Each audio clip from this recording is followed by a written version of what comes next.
Bretagne 5. Écoutez la Bretagne.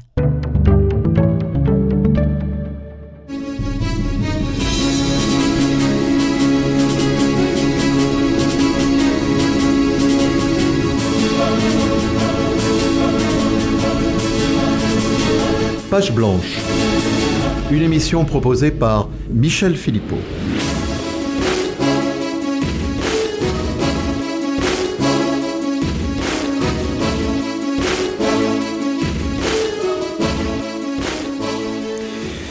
Bonjour, bienvenue dans Page blanche, Michel Philippot.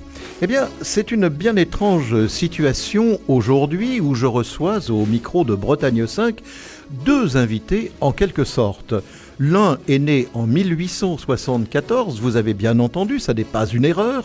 L'autre en 1987. 113 années séparent leur venue au monde, mais les destins convergent en ce livre, La piste de l'imaginaire, où, au fil des 561 pages de l'ouvrage, l'arrière-petite-fille rend hommage à l'arrière-grand-père qu'elle n'a jamais physiquement côtoyé, bien évidemment, mais dont la gloire littéraire a peuplé le récit familial tout au long de son enfance. Biographe de cet arrière-grand-père aventurier du Grand Nord canadien, poète, romancier, musicien, la jeune femme qui est mon invitée d'aujourd'hui a opté pour un récit à la première personne, s'identifiant de manière incroyablement juste à cet homme, épris d'une liberté inconditionnelle, mettant de l'Écosse où il est né à l'Amérique où il émigre ses pas, dont ceux de cet arrière-grand-père qui décédera en 1958 à Lancieux, dans les Côtes-d'Armor, où, séduit par la Bretagne, il possédait une maison et séjournait régulièrement. Mon invitée, quant à elle, est née à Paris en 1987, comme je l'indiquais. Elle a suivi un cursus d'anglais à l'université de Monaco, me semble-t-il, et elle a consacré 4 années de recherche pour l'écriture de cette biographie romancée consacrée à l'écrivain Robert William Service. J'ai le plaisir d'accueillir dans Page blanche l'arrière-petite-fille de l'illustre écrivain Charlotte Service Longépée. Bonjour Charlotte et bienvenue au micro de Bretagne 5. Merci beaucoup pour cette brillante introduction à la fois de mon aïeul et de moi-même. Je suis sûre qu'il doit peut-être être ici sur les ondes à nous écouter. Eh bien, on l'espère. Alors, peut-être justement, aimeriez-vous compléter cette présentation ? Nous allons, à travers votre livre, amplement aborder la vie et l'œuvre de cet écrivain, de votre arrière-grand-père, mais de vous, l'auteur de ce livre. Alors, j'ai du mal à dire l'autrice, je ne sais pas quel est votre choix, mais... Auteur, voilà. Eh bien, de vous-même, nous savons finalement très peu de choses, puisque vous vous effacez devant lui. Alors, peut-être pourriez-vous, si vous y consentez, compléter et enrichir votre propre biographie. Oui.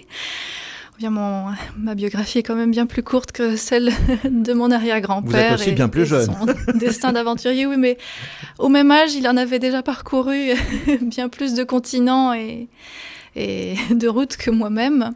Mais pour compléter, je dirais mon attachement et mon intérêt depuis mon enfance pour cet illustre personnage. En tant qu'enfant, je ne saisissais pas forcément la portée de sa renommée, ni même de ses écrits, parce que j'ai été élevée en France et en langue française, donc l'anglais n'était pas ma première langue pour pouvoir avoir accès à son œuvre. Mais ses livres, ses titres étaient un petit peu comme un rébus pour moi dans la bibliothèque. Je cherchais la clé de cette personne. Je feuilletais les albums familiaux et je m'intéressais à sa vie et je trouvais que son destin était assez exceptionnel. J'ai, en grandissant, affûté ma curiosité et le fait d'avoir la chance de vivre un petit peu dans ses traces n'a fait qu'encourager mon intérêt et à me rendre compte de la chance d'avoir un auteur, quelqu'un qui a eu un destin hors du commun à une époque des époques charnières de l'histoire. Et je dis, c'est une sorte de pépite d'or pour moi. Comme lui, le Grand Nord a été sa révélation et son or littéraire. Et voilà, j'ai décidé de m'y plonger. Et plus je me suis intéressée à lui, et plus je me suis dit que c'était quelque chose de particulier et qui valait la peine d'être partagé. Alors, merci beaucoup de ces confidences, d'une certaine façon, parce qu'on rentre c'est ce qui m'a amené dans votre intimité. À écrire. Alors, pourquoi le choix d'une narration à la première personne ? Vous auriez pu faire un choix différent. Comment vous, en fait, c'est un peu la question que je me pose, une jeune femme, comment vous mettre dans les pas de cet aïeul, si proche sans doute dans le récit familial, bien entendu, mais aussi si éloigné dans le temps, dans l'époque, dans le milieu, dans les expériences vécues. Donc comment vous est venue cette envie, cette idée d'être finalement beaucoup plus que la porte-parole, d'être carrément la personne qui allait prendre en charge ce jeu? Oui, peut-être parce que je m'y suis reconnue d'une certaine façon, même malgré la différence d'époque, le fait que ce soit un homme, je suis une femme, mais peut-être que dans les aspirations, dans les sentiments, j'ai retrouvé des échos en moi-même, dans ma vie, dans mes propres rêves, dans mes propres déceptions. Et c'est ce qui m'a amenée à le faire revivre et lui insuffler, lui donner voix justement sur lui, ce qu'il a pu vivre, côtoyer et nourrir de mes propres ressentis pour pouvoir le ramener à la vie. Le faire vivre véritablement. Oui, le faire vivre. Et c'était aussi une approche qui a été dictée par mes recherches. Certes, il y a eu des biographies qui ont été écrites sur sa vie en anglais, des très intéressantes, très fouillées, d'autres plus particulièrement des études sur ce qu'il avait pu écrire. Et dans tous ces livres, j'ai trouvé une certaine distance et quelque chose de plus froid. Et je me disais à chaque fois, mais il y a un homme derrière, il n'y a pas qu'un auteur qui a écrit ou qui a eu du succès.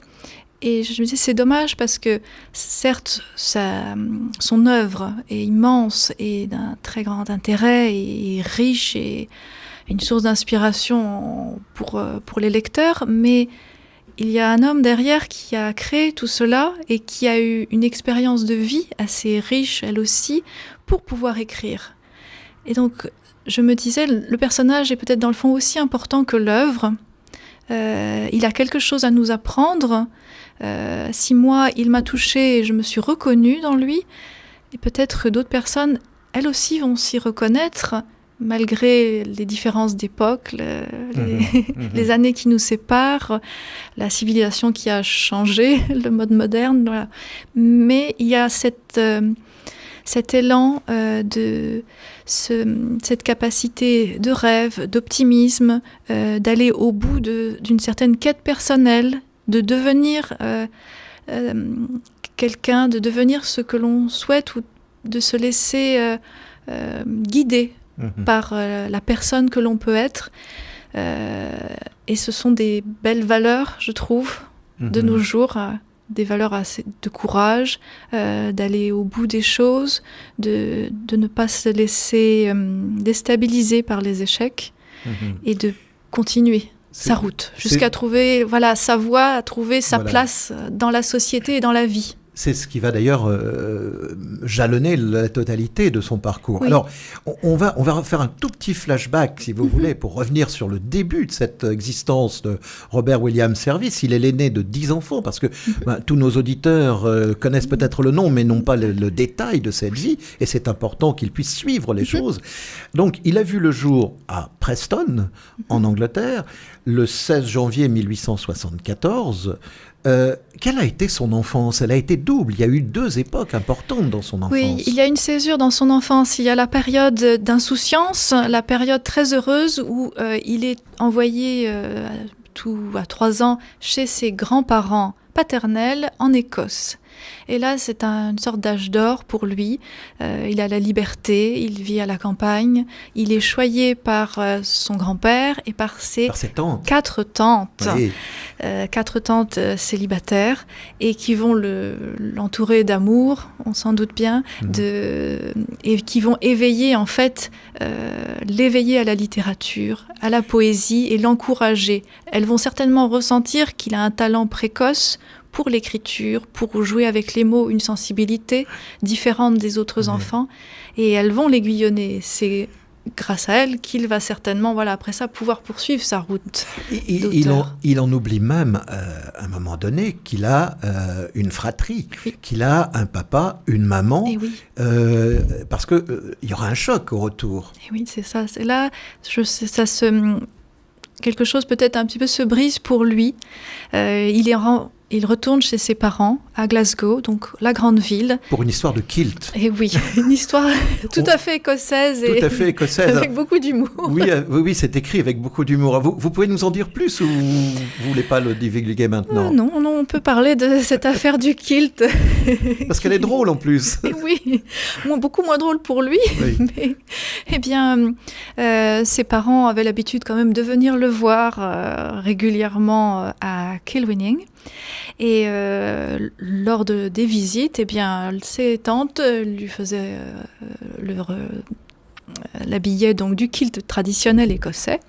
Et comme il était de coutume, de ne pas forcément porter quoi que ce soit en dessous le kilt pour les hommes. Ce qui n'a pas du tout été du goût de sa mère, qui en le prenant sur ses genoux s'est rendu compte que le garçon était un peu dénudé. Voilà.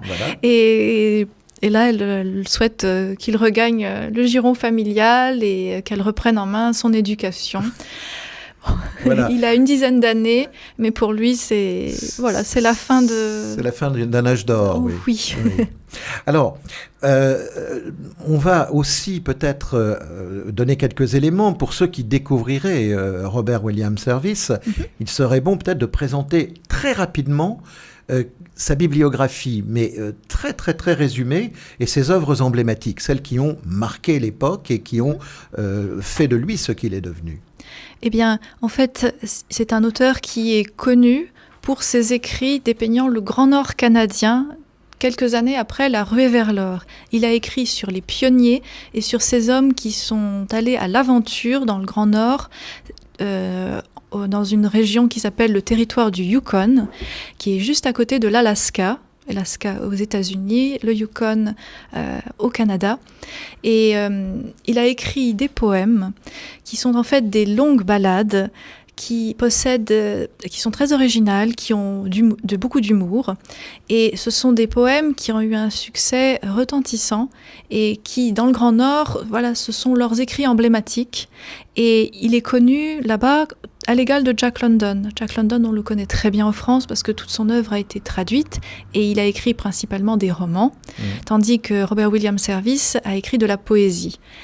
Ce qui a donné une sorte de barrière d'accès pour le lectorat francophone, la poésie étant quand même bien plus difficile à appréhender et à traduire. D'ailleurs, elle n'a toujours pas été traduite à ce jour et c'est un petit peu mon challenge personnel ensuite de pouvoir la traduire. Vous êtes en train de travailler cet aspect de son œuvre. C'est très diverse, Robert Service. Il y a de la littérature, il y a de la poésie, il y a des écrits journalistiques.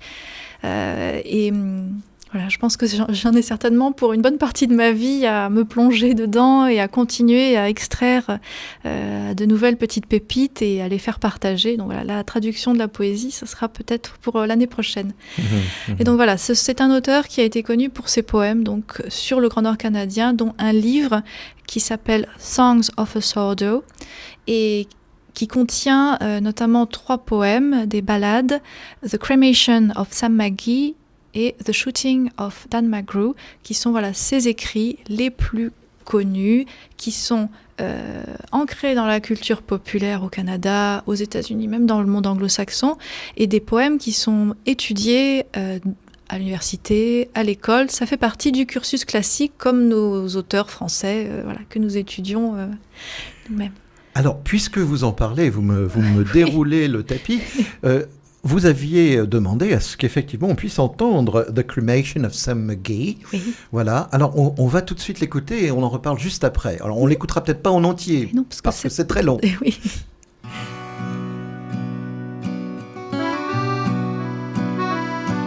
There are strange things done in the midnight sun by the men who toil for gold.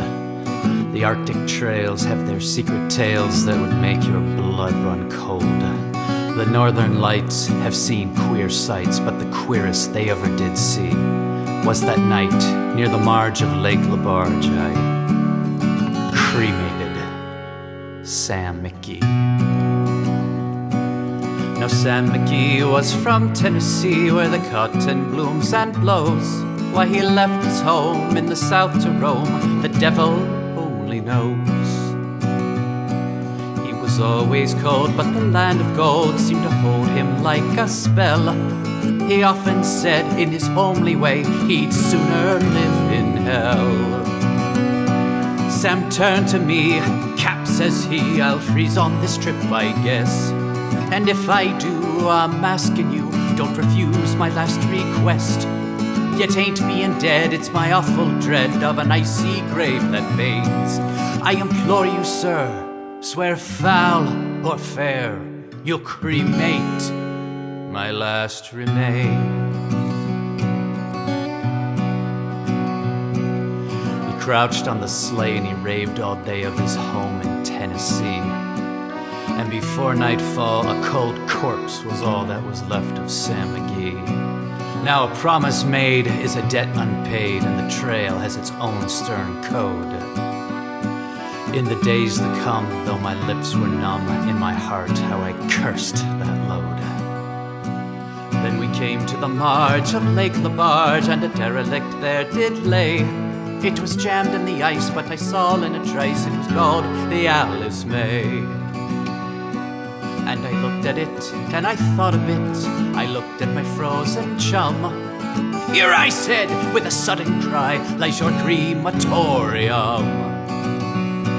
Some planks I tore from the cabin floor, and I lit the boiler fire. Some coal I found lying around, and I stacked fuel even higher. Red flames soared, the furnace roared, such a blaze hell never did see. Then I burrowed a hole in the glowing coal, and I stuffed in Sam McGee.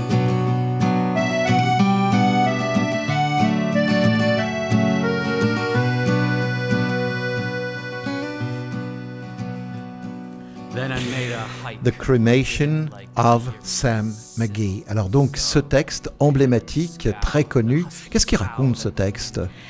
Eh bien, c'est une histoire de promesse, en fait, entre deux chercheurs d'or. C'est une histoire aussi qui est, qu'on pourrait dire, fantastique, par son dénouement et le déroulé de l'histoire. Eh bien, ce sont deux chercheurs d'or qui se retrouvent par une nuit polaire, au Yukon. Et l'un d'eux se sent malade, il est souffrant et il sent qu'il va mourir. Ils sont sur leur traîneau, ils sont en route pour regagner la ville et un abri et la chaleur. Et celui qui est souffrant fait promettre à son ami de ne surtout pas laisser son corps, son cadavre, aux proies, aux animaux sauvages, dans la neige, de ne pas abandonner sa dépouille. Et c'est une promesse qui est difficile à tenir surtout dans ces conditions arctiques extrêmes. Il fait peut-être moins 30 degrés, c'est la tempête. On ne creuse pas facilement le sol. Et oui, c'est ça le problème, on ne peut pas creuser. Et son ami promet, mais il est embêté par cette promesse. Mais voilà, il y a des choses que l'on doit respecter et il va trouver la solution en approchant des rives du lac Labarge et il va voir un vieux vapeur du temps de la ruée vers l'or qui est abandonné, un petit peu délabré. il rentre et il voit que le four, la chaudière oui. est toujours, semble toujours fonctionner. Oui. Et il se dit, je ne peux pas l'enterrer, mon ami. Eh bien, alors, si c'est ça, je vais le brûler. Je vais le faire sa crémation. D'où le titre du poème, The Cremation. Oui. Mais il se sent mal à l'aise parce que brûler son ami n'est pas quelque chose de très réjouissant. Donc il met la chaudière en route et il part. Il laisse le feu faire son œuvre. Il attend dehors, il voit la fumée s'échapper du vapeur, comme s'il était encore en fonctionnement. Et il revient au bout de quelques temps. Il se dit, je dois vérifier si le feu a consumé entièrement mon ami. Et il ouvre la porte, et là, c'est la stupeur, c'est le rebondissement final, comme on retrouve dans nombreux poèmes de Robert Service. Son ami est ressuscité d'entre les morts, et il lui demande, s'il te plaît, ferme la porte, parce que je n'ai jamais eu aussi chaud depuis que j'ai quitté le Tennessee. Et le poème se termine là-dessus, sur cette chute.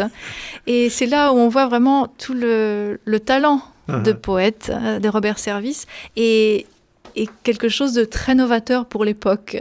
Parce qu'on a très peu d'auteurs qui ont comme cela créé une histoire, fait entrer dedans à la fois le tragique, le fantastique, l'humour et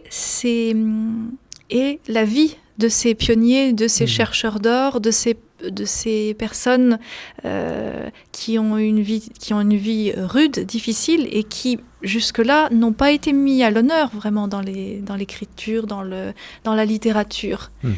Et c'est ce qui fait le grand succès, parce que tous ces pionniers, ils se sont reconnus dans ces poèmes. Et ils ont compris cet humour, ils ont compris les codes qui sont dits à travers les lignes, sur ces promesses qu'on doit tenir, sur cette sorte de fraternité du Grand Nord, des conditions très rudes de survie qui créent des liens bien plus forts entre les hommes. Alors, on va avancer un petit peu dans tout cela. C'est passionnant parce que là, vous mettez en rapport exactement le texte avec la maturation de l'auteur, de l'écrivain. Et un petit peu plus loin dans votre livre, au début quand même, page 59, vous écrivez ceci. Enfin, vous mettez ces mots... Je lui prête. Vous lui prêtez ces mots. Mon esprit se révoltait contre les vers prétentieux et surfaits que j'avais adulés dans mes jeunes années. Les hommes ont-ils besoin de se nourrir de poésie pour vivre, me demandai-je. Non, la plupart ne s'en soucient pas. Soyons réalistes. Pourquoi perdre son temps à lire des chimères? Il n'y a que les oisifs, les rêveurs comme moi pour y attacher de l'importance. La mythologie, la nature et le lyrisme étaient loin du paysage qui s'offrait à ma vue quand je marchais dans les rues miséreuses. Où était le héros? Où étaient les nobles sentiments quand le destin vous condamnait à un labeur triste, sans espoir? Un jour, au grand étonnement de mes amis, j'annonçais mes adieux à la poésie. Comment? Toi, abandonner ta fidèle muse, celle qui guide chacun de tes pas? Mais regarde, n'as-tu pas en ce moment un livre sous le bras? Mon cœur était en révolte. J'étais fatigué des beaux idéaux et des jardins fleuris. Une rose n'aurait pas dû avoir plus de valeur que la plus terreuse des pommes de terre. Remettant en cause les thèmes du passé, ainsi que mes maîtres, inconsciemment, je prenais le chemin qui m'amènerait à écrire pour les hommes simples. Alors, c'est très bien écrit, mais dans ce passage, vous décrivez aussi... ce qui est la lente maturation de l'écrivain, du poète, en construction. La construction de cette personnalité poétique qui est fondatrice, me semble-t-il, de l'œuvre à venir. Complètement. Il s'est, au départ, inspiré des classiques, du lyrisme. Et dans ses premiers poèmes de jeunesse, parce que quand il était adolescent, il a écrit des très jolis poèmes, des poèmes romantiques, des poèmes d'amour, qui sont parus dans des petites gazettes locales en Écosse.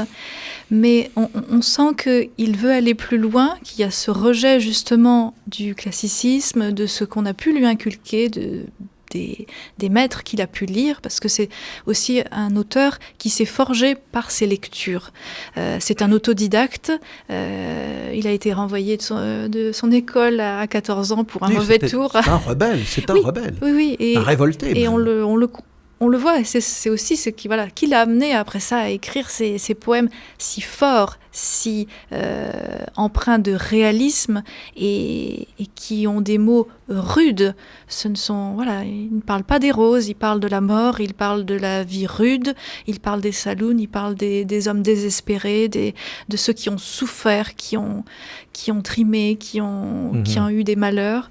Et qui ont vécu vraiment la vie de cette époque difficile. Ce ne sont pas effectivement de gentils bleuettes. C'est pas des poèmes de salon. Non, du tout. Alors, Robert Williams Service s'essaie à la poésie, s'essaie au théâtre, rêve de marine.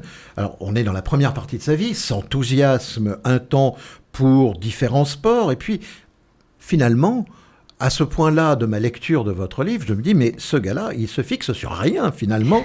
Et je me suis demandé, est-ce que ça n'est pas, à ce moment de sa vie, la reproduction d'un schéma familial ? Et je complète, parce que son père aussi a beaucoup changé d'emploi, changé de projet, de lieu. Une instabilité pour un succès, finalement, assez relatif, au bout du compte. Très relatif, que ce soit professionnellement pour son propre père, familialement, à part avoir une très grande famille. Voilà, donc oui, il y a une sorte d'instabilité et il y a, dans ce qui m'a permis d'écrire ce livre, j'ai puisé dans des souvenirs qu'il a pu lui-même écrire, dans ses poèmes, pour pouvoir justement essayer d'extraire cette psychologie et le comprendre. Je lui prête ma voix, mais j'ai puisé dans lui pour essayer de le moins m'écarter possible. D'être fidèle à sa vérité. Et voilà, il y a ce rapport au père qui est compliqué, parce que finalement, il se rend compte de la même instabilité et je pense qu'il a la crainte aussi d'avoir un certain échec dans sa vie en tant qu'homme. Ah oui, il est poursuivi par cette idée. Il est poursuivi par cette peur. Oui, de ne pas se trouver, de ne pas trouver sa place, de ne pas prouver sa valeur. C'est aussi ce qui le guide au fil de sa quête, c'est de prouver sa valeur en tant qu'homme, en tant que poète, en tant qu'écrivain, et une certaine demande de légitimité.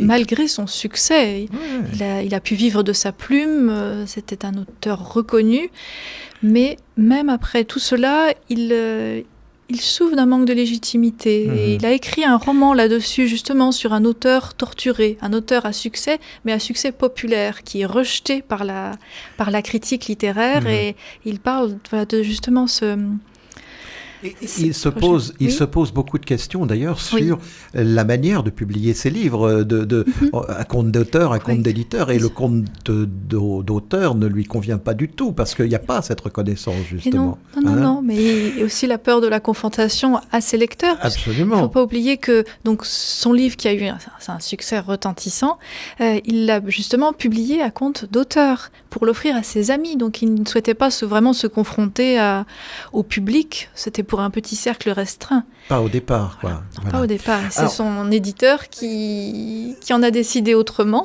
on pourrait dire. Et le livre s'est vendu à des milliers de copies. Alors, un peu plus loin, donc c'est à la page 75, on peut lire ceci. Chaque jour, dans une société où je n'avais pas trouvé ma place, mes vêtements semblaient contraindre mes mouvements et je suffoquais entre les murs étroits de la ville. Toutefois, je n'étais pas de la trempe des hommes éternellement tourmentés qui plongeaient dans des aventures extrêmes. Dans un sens, je souhaitais instamment mener une existence respectable, mais je ne pouvais canaliser le sentiment qui, au plus profond de mon être, me poussait vers d'autres horizons. Je m'engageais dans une bataille conflictuelle. Ne pourrais-je jamais concilier mes deux aspirations? Alors, dans ce passage, est-ce que ça n'est pas là l'exacte définition de Robert Williams Service, de ce qui le met en marche, de ce qui va le pousser finalement sur les chemins de l'aventure? C'est-à-dire ce désir, j'allais dire ambigu, ce désir dual, à la fois de sécurité respectable, de respectabilité, et puis cette insatisfaction profonde qui le pousse à aller finalement voir de l'autre côté du miroir, de l'autre côté du mur, et à prendre des risques. Est-ce qu'on n'a pas là finalement la clé pour comprendre cette personnalité? Oui, c'est ça, c'est ce qui l'a poussé, c'est à la fois ce manque, ce désir inassouvi, et qui l'a poussé hors de lui-même, hors de sa zone de confort, pour aller vers l'aventure et chercher, aller au bout de son rêve, de sa quête personnelle, de lui-même, de sa recherche de l'inspiration pour écrire. Parce qu'il se rendait bien compte qu'il ne pouvait pas écrire s'il n'avait pas vécu, s'il n'avait pas une matière pour écrire, justement pour raconter quelque chose. Et il ne pouvait pas plagier ce qu'il lisait, et ce n'était pas en restant confortablement à la banque, en tant qu'employé caissier à Glasgow, qu'il pourrait acquérir cette expérience, même si cela impliquait prendre des risques et peut-être ne pas réussir et aussi souffrir sur ce chemin, parce que la route a été semée d'embûches et d'obstacles et de beaucoup de déceptions, parce qu'il ne prenait pas le chemin le plus facile. C'est une forme d'honnêteté intellectuelle d'une certaine manière, c'est-à-dire de mettre en conformité ce qu'il écrit et puis ce qu'il vit dans son quotidien, dans la douleur que son corps éprouve sur ces chemins très difficiles du Grand Nord. Oui. Ce n'était pas un auteur torturé, mais il a cette façon ces affres d'auteur qui l'assaillent et qui lui font vouloir aller au bout, tenter sa chance ailleurs et se dire peut-être c'est là où je vais arriver à gagner cette inspiration, à avoir ce déclic qui va me permettre peut-être d'écrire. Souvent, il en a parlé, il a son carnet, il veut écrire, mais il n'y arrive pas. C'est la page blanche. Ou alors ce qu'il peut écrire n'est pas à la hauteur de ses espérances. Il se rend compte que par rapport à ses maîtres qu'il admire énormément, Stevenson notamment, dont il a suivi le parcours comme une Bible, eh bien, il se rend compte qu'il n'est pas à la hauteur. Et la seule façon de pouvoir peut-être prétendre et être à la hauteur de ces personnages, c'est en ayant vécu et en allant au bout de son rêve. De son rêve, ou en tout cas de cette nécessité impérieuse qui était la sienne. Oui. Alors, un peu plus loin, je lisais ceci, c'est à la page 96-97, et je me suis demandé s'il n'y avait pas une forme de contradiction. Alors, oui, déjà oui, je sais qu'il est, et je l'ai remarqué dans ses poèmes que j'ai étudiés pour pouvoir me nourrir et épuiser des idées, des inspirations, des sentiments. Oui. Il est parfois contradictoire. Alors là, c'était une contradiction entre la personnalité et puis votre démarche. Alors vous allez comprendre. Oui. Il est dans un train et il nous décrit ce qu'il vit. Dans le grondement continuel des bogies, je contemplais, ébloui, le foisonnement des panoramas sans cesse renouvelés qui défilaient derrière ma fenêtre. Les trains de ce siècle allaient fort à propos à une vitesse qui permettait d'observer les paysages à la condition de toujours regarder bien en face de la fenêtre. Si on regardait vers l'avant, le paysage semblait vouloir vous happer. Vers l'arrière, les contours se confondaient. Dans les deux cas, quelques minutes plus tard, on avait mal aux yeux et au cœur. Ainsi en va-t-il de l'existence. Si on se tourne vers le futur, la vie nous entraîne sans qu'on puisse apprécier le présent, tandis que de se remémorer le passé ne nous apporte aucun bienfait.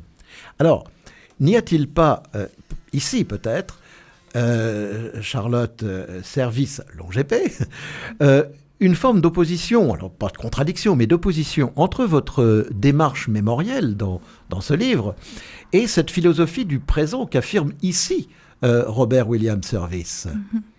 Ah, je suis méchant, là.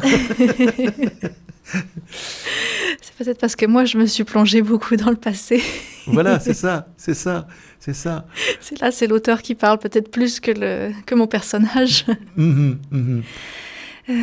Oui, eh bien, oui, le passé, oui, le passé, il ne faut pas trop y penser, mais il faut aussi s'en nourrir un petit peu et puiser, et ce sont ses propres racines. Oui. À explorer, en l'occurrence les miennes, et en extraire une force, une inspiration, quelque chose qui peut vous porter pour le présent et faire vivre son propre présent. En tout cas, Robert Service m'a fait vivre pendant quelques années par procuration, si je peux le dire de cette façon, parce que j'ai un petit peu vécu des choses à travers lui. Mais je pense aussi qu'il peut porter vers le futur par sa philosophie, par ses valeurs, par les choses qu'il a souhaité transmettre et qui sont du passé, mais qui restent aujourd'hui et qui sont toujours d'actualité et assez universelles. Et je pense que dans 100 ans, ses écrits et toutes les valeurs qu'il a pu essayer d'insuffler seront tout aussi importantes et même encore plus, parce que ce côté de mettre en avant l'optimisme, de vivre au jour le jour, d'apprécier les bonheurs de l'existence qui vous sont procurés chaque jour, les petits riens, de voir la poésie et la beauté dans une petite pâquerette sur le sol, eh bien ce sont des facultés à cultiver qui sont terriblement importantes. Alors, vous parliez, Charlotte, Service Longépé, c'est très long. Hein. Vous pouvez dire Charlotte tout court. Je peux dire Charlotte, Oui. Écoutez, je m'en empare alors. Donc, dans les pages consacrées à l'arrivée de Robert Service au Canada, à son apprentissage dans le ranch de la famille McTartan, qui l'a accueilli, vous analysez très justement, en fait, une société où cohabitent à la fois les colons, les natifs, et puis aussi ces rentiers, c'est ce que vous appelez ces rentiers, c'est-à-dire ceux qui sont venus avec des moyens de l'ancien monde.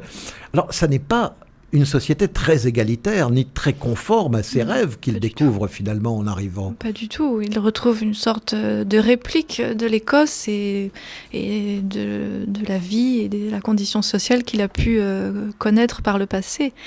Il rêvait certainement de quelque chose de bien plus égalitaire, comme vous le dites justement, de quelque chose de proche de la nature, d'harmonieux, et en fait pas du tout, puisqu'il se retrouve, il trouve un emploi grâce à dire ses relations et l'entraide entre Écossais qu'il y avait à l'époque entre les pionniers qui émigraient. Chaque communauté était très soudée et se donnait du travail. Mais il se retrouve en tant que vacher, laboureur.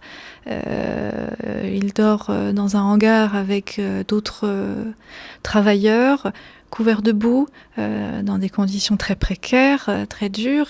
Et c'est là où il se tourne, je pense, vers la poésie pour essayer de s'extraire de ce quotidien qui est en fait très monotone et dur, que ce soit le travail laborieux, les conditions de vie, et au final qui est loin de son rêve de cow-boy aventurier qu'il avait pu avoir et de ses rêves de poésie, de nature, de tous ces thèmes, voilà. Alors, vous parliez de cow-boy, il apprend à monter à cheval quand même. Oui, hein. C'est laborieux. Ça n'a pas été un très grand. C'est laborieux au départ, mais il y arrive. Alors, dans le parcours de Robert Williams Service, il me semble que l'on peut retenir, vous en avez parlé un peu tout à l'heure, 3 écrivains déterminants. Vous me corrigerez si je me trompe. Il y a Stevenson, il y a Thoreau, et puis il y a Burns, évidemment, sa référence écossaise. Alors, de quelle manière diriez-vous que ces écrivains et leurs œuvres ont nourri à la fois le voyageur qu'il était et l'écrivain qu'il est devenu ? Eh bien voilà, justement sur tous ces aspects, puisque à l'époque, les moyens de connaissance étaient par les livres. Hein. Donc c'était un lecteur avide, assez insatiable, qui a puisé sa propre inspiration de voyage et d'aventure. Pourquoi il a choisi le Canada? Pourquoi il a vagabondé sur la côte pacifique? Parce qu'il avait lu Stevenson, qui lui-même avait voyagé jusqu'à San Francisco. Et donc il s'en est inspiré et il a suivi ce parcours.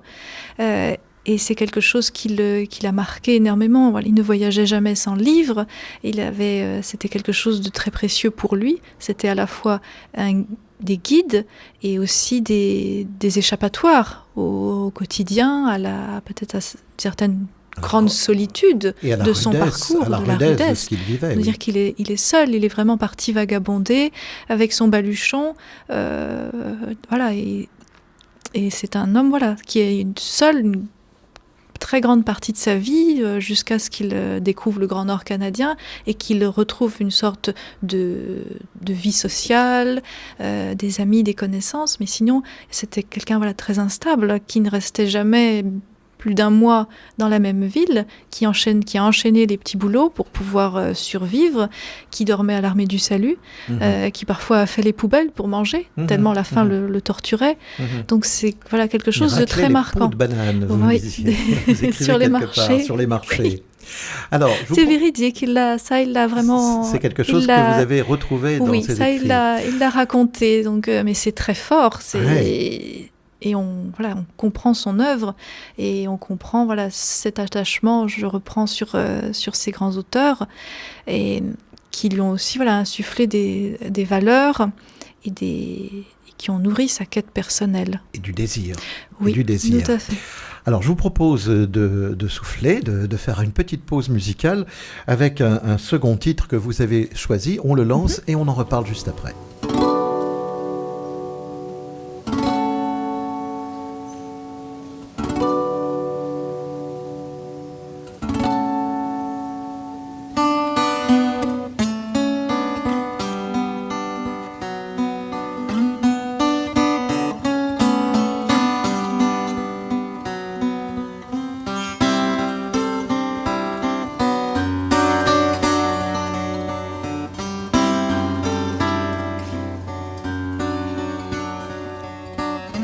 The cruel war was over, oh the triumph was so sweet.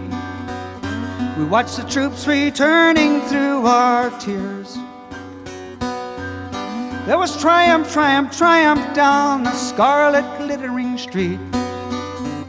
Scarce could hear the music for the cheers.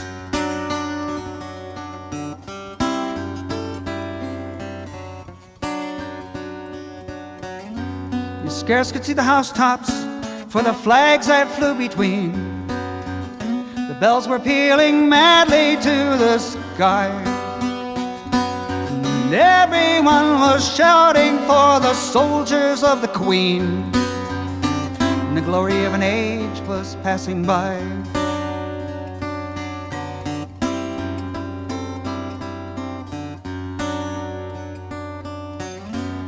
And then there came a shadow, swift and sudden, dark and drear. The bells were silent, not an echo stirred. The flags were drooping sullenly, the men forgot to cheer. We waited and we never spoke a word.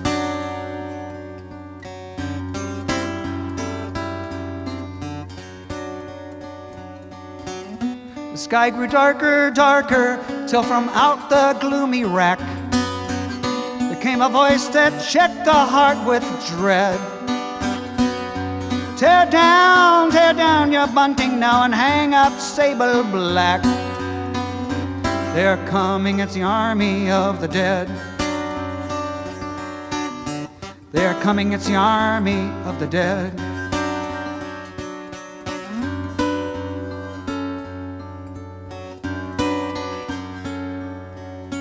They were coming, gaunt and ghastly, sad and slow.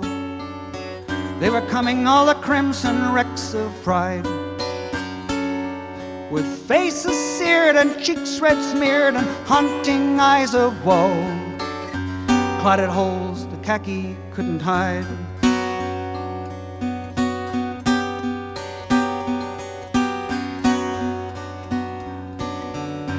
Oh, the clammy brow of anguish, the livid foam-flecked lips, the reeling ranks of ruin swept along, the limb that trailed, the hand that failed, the bloody fingertips, or the dreary rhythm of their song.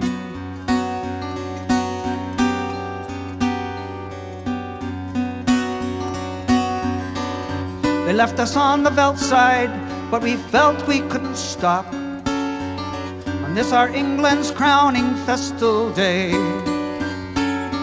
We're the men of Maggot's Fountain, we're the men of Spion Cop, Colenso, we're the man who had to pay.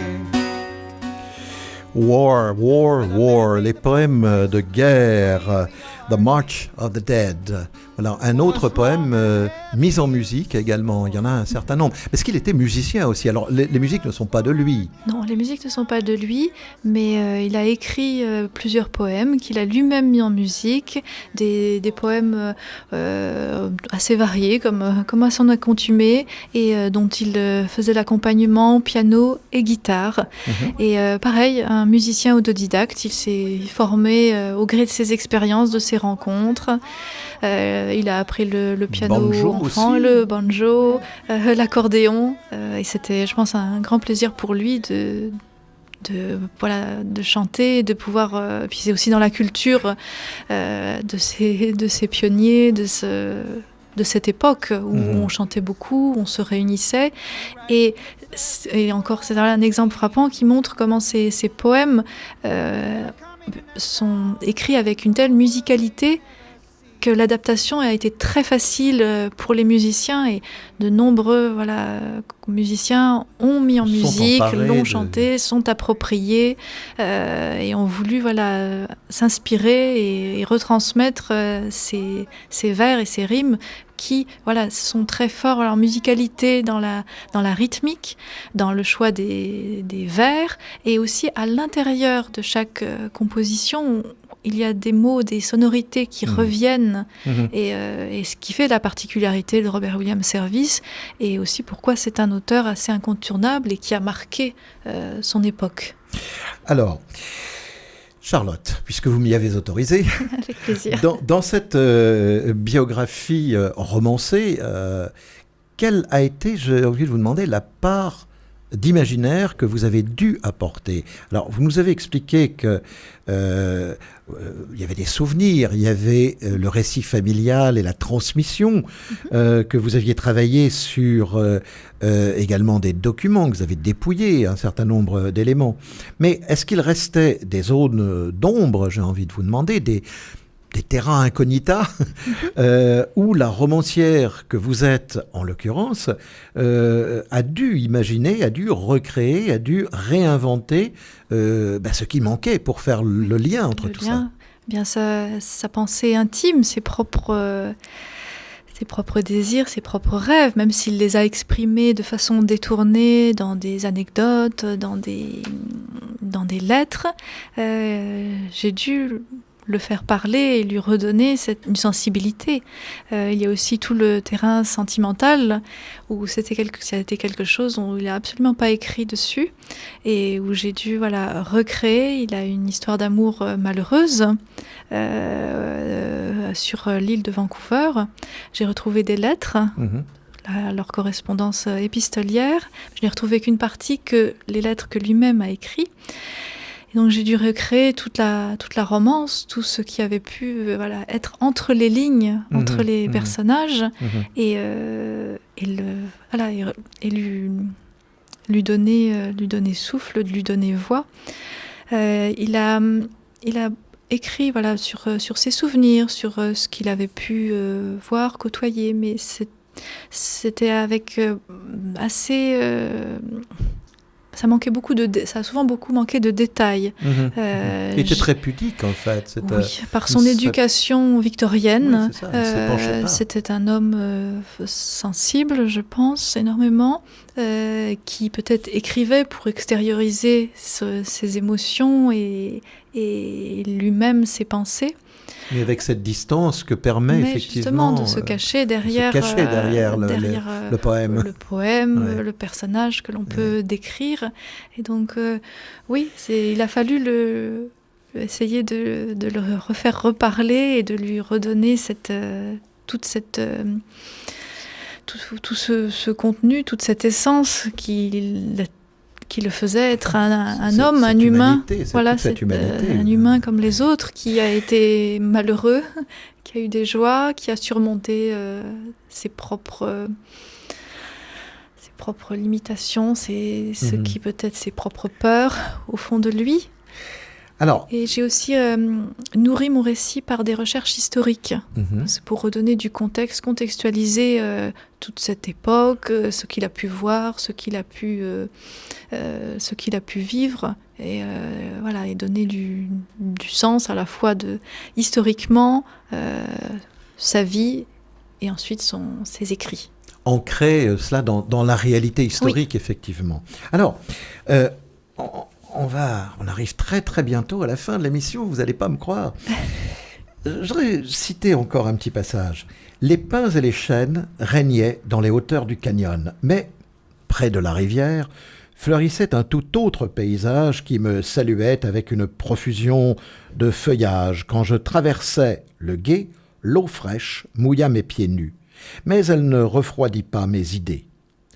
L'humanité pouvait être laide, brute et ignoble, elle ne me contaminerait pas, car j'entendais encore la musique du ruisseau. J'avais la santé comme un trésor, et je pouvais chanter le bonheur d'être en vie. Après tout, j'étais à nouveau libre comme l'air, libre de rêver, libre d'espérer. Un poète revient toujours à la liberté. Alors, pourquoi ne pas être heureux ? Je me remis à fredonner, en évitant les ornières. Être et rester libre, un homme libre, c'est sans doute la ligne de conduite qui a mené tous les choix de Robert Service. Dans cette biographie, donc, c'est bien de cette liberté-là qu'il s'agit, demeurer maître de ses choix, si j'ai bien compris, vous me corrigerez, en dépit de la pauvreté, de l'indigence, de la souffrance. Est-ce que ça n'est pas cette force de caractère ?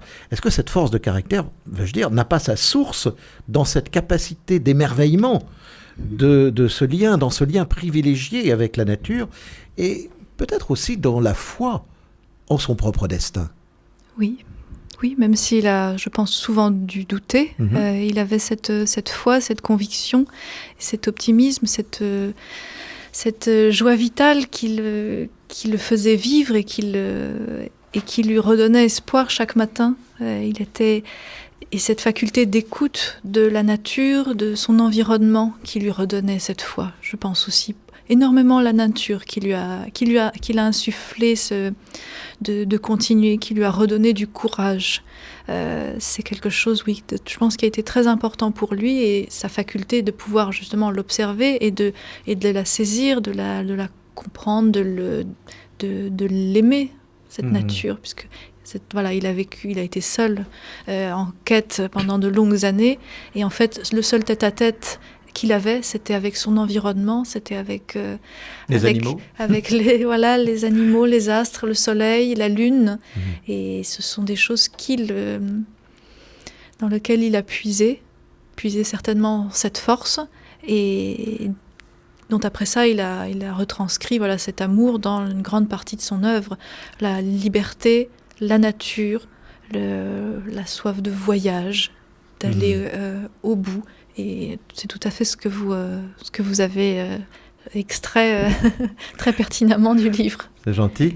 Alors, ne m'en veuillez pas si je fais une toute petite critique, mais enfin, c'est même pas une critique, c'est une constatation. Dans les situations qu'il doit affronter, Robert William Service se fait souvent avoir. il se fait avoir par la rouerie, par la malhonnêteté des autres, je pense. À cet épisode des plans de la mine, où il récupère des plans d'une mine qui vient de voilà, et il ne réussit pas à négocier, il se fait complètement avoir. Il y a aussi l'épisode de la paye pour son travail à la mine, où là encore il se fait avoir. Et puis, je mets ça en exemple, mais il y en a tout au long du livre. Alors, il se montre parfois d'une grande naïveté. Une grande naïveté. Alors, est-ce qu'il s'agit, en fait, parce que je l'aime bien, cet homme-là, est-ce qu'il s'agit... On s'y attache vite. On s'y attache. Est-ce qu'il s'agit de naïveté ou finalement d'un excès de confiance dans la nature humaine, parce que finalement c'est un gentil dans un monde de requins, dans un monde capable de le broyer. Oui, naïveté, une trop grande confiance dans les autres, parce qu'il a confiance dans la nature, donc il donne aussi sa confiance dans les autres, dans les hommes, mais malheureusement, ils ne sont pas tous de la même trempe que lui, et le monde est impitoyable. À cette époque, il l'était tout autant qu'aujourd'hui. Et malheureusement, voilà, il va de déconvenu en déconvenu, il se fait avoir professionnellement, il se fait avoir sentimentalement, il se retrouve bien naïf. Et malgré tout cela, il ne perd pas la foi. Il a cette capacité et peut-être la chance de pouvoir rebondir à chaque fois, de se ressourcer et de repartir pour un nouvel élan. C'est ce qui marque la première partie de sa vie. Je pense que la seconde, il a gagné quand même en maturité et en expérience, et il sera moins... il se fera moins avoir, mais ce n'était pas du tout un homme d'argent, ni un homme matérialiste. Alors, l'argent pour lui, c'est quand même sa liberté. C'est sa liberté, mais c'est un poids, puisque dans mes recherches et dans ce que j'ai commencé à écrire pour la suite, on voit que son succès devient une sorte d'entrave dans sa liberté. Parce qu'il est connu, il est reconnu, il a des obligations, il a des comptes à rendre à ses lecteurs, à son éditeur, et ça devient quelque chose qui est un petit peu une entrave. En tout cas, pas pour la première partie. Alors, on me fait signe qu'on est presque arrivé au bout. Juste une question. Donc, j'ai lu dans la presse, vous en avez parlé un tout petit peu, qu'il y aurait un tome 2. Oui. Donc, à quelle échéance ? Eh bien, j'espère, pour être réaliste, d'ici les 2 prochaines années. D'accord. J'ai écrit ce premier livre en 4 ans. Oui, 4 ans. Et donc, il faut le temps au temps, et il faut aussi que, moi, en tant qu'auteur, que je gagne en maturité. Et je pense que pour pouvoir m'adapter, voilà, j'ai commencé à l'évolution de ce personnage. À écrire, j'ai pris ce personnage en tant qu'adolescent, jeune homme, et ça s'arrête, il approche de la quarantaine. J'en suis encore loin, mais je sens aussi j'ai eu le besoin de moi-même d'évoluer pour pouvoir faire évoluer mon personnage et lui apporter autre chose, ne pas réécrire la même histoire une seconde fois sous d'autres latitudes, de donner Et vous évoquerez certainement ce lien qui unit, qui lie votre aïeul à cette ville de Lancieux, puisque il y avait cette maison, le corps de garde, je crois. C'est la première fois en fait qu'il achète un lieu, qu'il s'y attache et qu'il s'ancre quelque part. Après et il s'y 40 années de vagabondage. Oui, et il s'y ancre pour de bon, puisqu'il y est aussi enterré. Oui, c'était le lieu de son choix pour reposer. Je signale que, sauf erreur de ma part, il existe aussi une version audio de ce livre. C'est ça, il a été mis en livre audio. En livre audio. 21 heures d'écoute. Voilà, ça peut rendre service. Oui.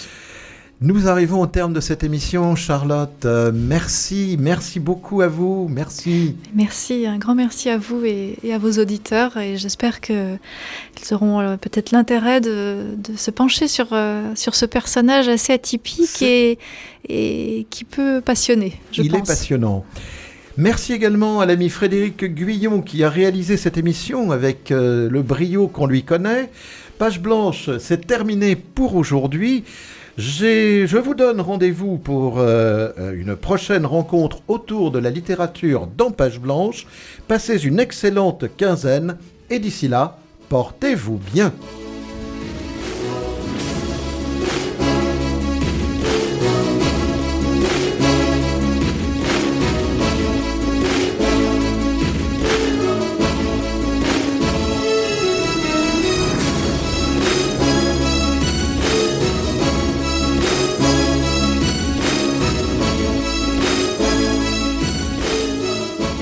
Pour réécouter les émissions de Bretagne 5, rendez-vous sur bretagne5.fr.